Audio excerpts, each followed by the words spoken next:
Hello and welcome to vlog number 63. This week I'm going to talk about psychosis in Parkinson's disease.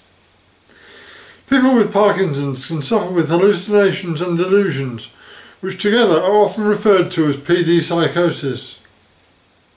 I don't know about you, but the word hallucination always makes me think of visual hallucinations. So that would infer seeing things that don't exist, and indeed this is the most common form of hallucination in PD. Hallucinations can, however, be auditory, so that would be hearing things that aren't there, olfactory, smelling things that aren't there, gustatory, tasting things that aren't there, or tactile, feeling things that aren't there. Hallucinations of a visual nature are rarely frightening or threatening, although this is not always the case. A delusion is a false belief, a view that isn't based on reality. There are a number of factors that may contribute to the incidence of PD psychosis, such as urinary tract infections or pneumonia, but the majority of cases are as a result of prescribed Parkinson's medications.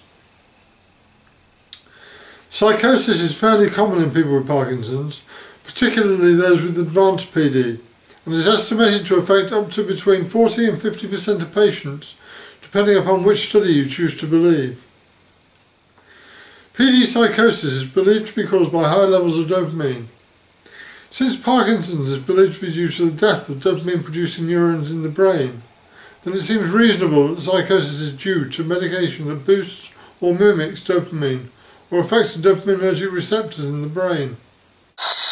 Medication which could contribute to PD psychosis includes dopamine agonists such as pramipexole and ropinirole, carbidopa-levodopa preparations, MAO-B inhibitors such as selegiline and rasagiline, COMT inhibitors like entacapone and torcapone, NSAIDs such as ibuprofen, amantadine, preparations containing morphine or codeine, anticholinergics like trihexyphenidyl, steroids, sedatives and anti-seizure medications.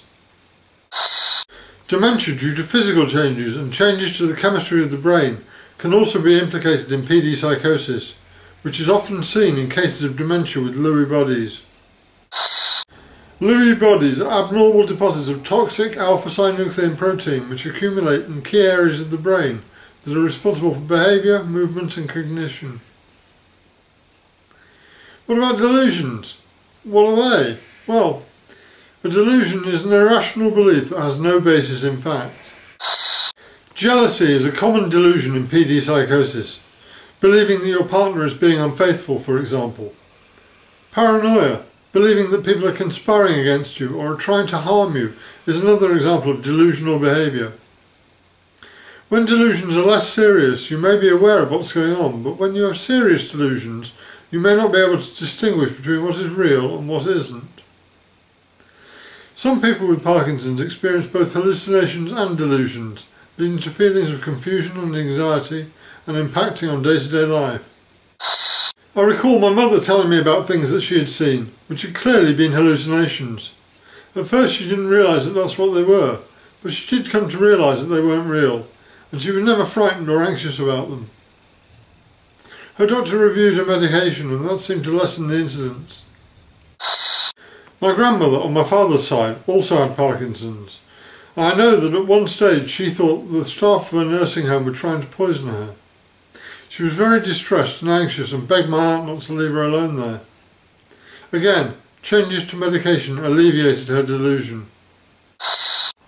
I actually suffered an olfactory hallucination very early on, at about the time that I lost my sense of smell completely when I was working in Amsterdam.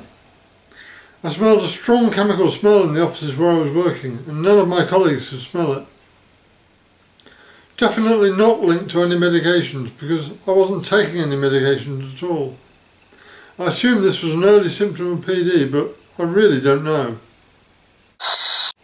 Because the primary cause of PD psychosis is medication, the first thing you should do in the event of hallucinations or delusions is to seek medical advice so that your medication can be reviewed by a professional, and also so that other causes can be ruled out. Thanks for watching. If you have any questions or have a topic that you'd like me to cover in future vlogs, just leave me a message in the comments and I'll do my best to respond. Have a great week. See you next Friday.